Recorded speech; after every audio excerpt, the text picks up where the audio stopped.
grandfather was on the first Australasian expedition to Antarctica, and I wanted to celebrate the centenary of that expedition by taking a concert there.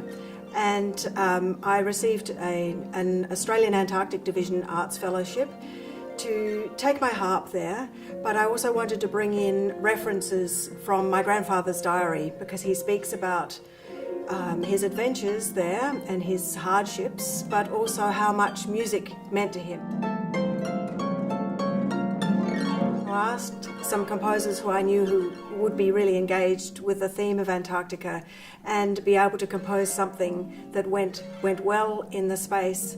Mary Damani is a harpist and composer from Melbourne, so I thought it was very appropriate. She'd written a suite called Elemental, and Ice is one of those pieces, so I asked her if she'd adapt it so I could take the little harp outside.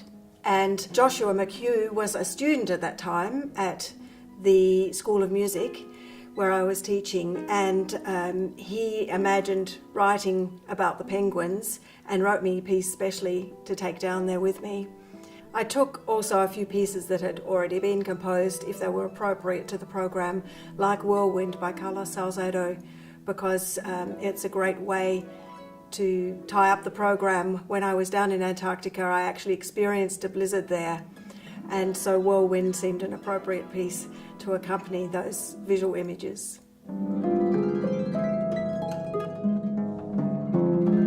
So this blue harp is the one I took to Antarctica, or was the large harp I took to Antarctica.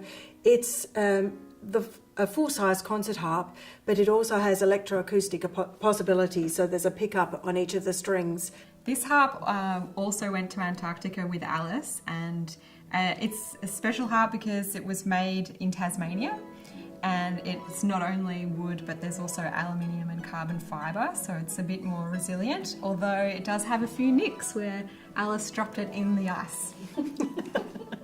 When I first came back from Antarctica, it was quite obvious to me that it would be an important and really interesting thing for primary schools.